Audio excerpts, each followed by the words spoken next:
বাঁশির সুরে মুগ্ধ হয়ে হাঁসের পাল হ্যামিলনের বাঁশিওয়ালার সেই গল্পের মতোই মিন্টুর পেছনে পেছনে মাঠে ঘাটে চড়ে বেড়ায়। সে কারণেই মিন্টু এখন নেট দুনিয়ায় ভাইরাল।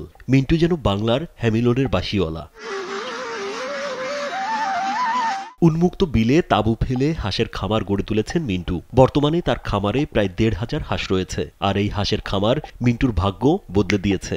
এই ১৫০০ পিস হাঁস যদি এখন নর্মাল বাজার হচ্ছে, যদি পরিপূর্ণ হয় ৬ লাখ টাকার মতন আছে, কিন্তু আমার ১,২০,০০০ টাকার মতন খরচা বেতন টেতন দিয়ে টোটালি সব দিই আর কি। আমি তো কোনো ফিট বাজারে কোনো ফিটই খাবাইনি। সাতক্ষীরা শহর থেকে প্রায় ৩০ কিলোমিটার দূরে কোলারোয়া উপজেলার বোয়ালিয়া গ্রামের আরিফুল ইসলামের ছেলে ওসমান গনি মিন্টু বর্তমানে হাঁস মিন্টু নামেই এলাকায় পরিচিত। তার পেছনে ছুটে বেড়ানো হাঁসের দলের এমন দৃশ্য দেখতে উৎসুক জনতা অনেকেই যাচ্ছেন সেখানে। এমন দৃশ্য রীতিমতো অবাক করেছে স্থানীয়দেরও। হাঁসের সঙ্গে অনন্য মিতালি গড়ে তুলে তাক লাগিয়েছেন মিন্টু।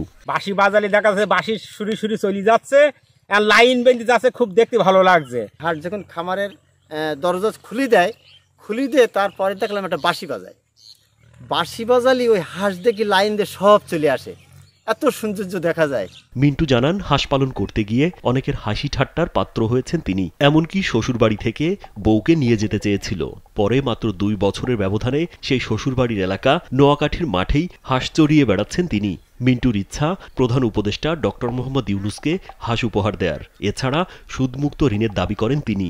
নিজের ফ্যামিলি থেকে বেশি সমস্যা হইল, যেমন শ্বশুরবাড়ি থেকে বলছিল যে আর মনে হয় দেওয়া যাবে না, জামাই সব শেষ, জামাই মাঠে হাঁস পেলি খাবে, মানুষ খারাপ বলছে, এসে বাড়ি এসে নানান তাল কথাবার্তা। আর বিভিন্ন লোক তো সেই এখন দুঃখের বিষয় কী বলবো, কারা বন্ধ বলিস আমার, কিন্তু আমি ওতে মনে কষ্ট নেইনি এই কারণে যে আমি যে জিনিস পালতেছি মানে সব দেশের লোকই খায়। তারা যদি বলতে পারে তো বলুক, সমস্যা নেই, আমার শুনলে কোনো সমস্যা নেই। এখন তারা এসে বলে যে না মিন্টু তুমি একটা খুব ভালো কাজ করেছো।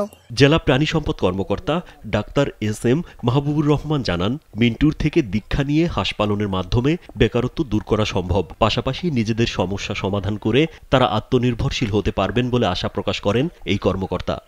সাতক্ষীরা জেলার অন্যান্য উপজেলা তার থেকে দীক্ষা নিয়ে তারাও এই হাঁস লালন পালন করবে, বেকার সমস্যা সমাধান করে আত্মনির্ভরশীল হবে। এই হাঁস পালন অত্যন্ত যুগান্তকারী একটা পদক্ষেপ এবং এটা মিন্টুর আমি সাফল্য কামনা করি। এরই মধ্যে সামাজিক যোগাযোগ মাধ্যমে মিন্টুর হাঁস পালনের ভিডিও ছড়িয়ে পড়লে একজন প্রবাসী সহযোগিতার আশ্বাস দিয়েছেন। রাজীব বিশ্বাস, কালবেলা।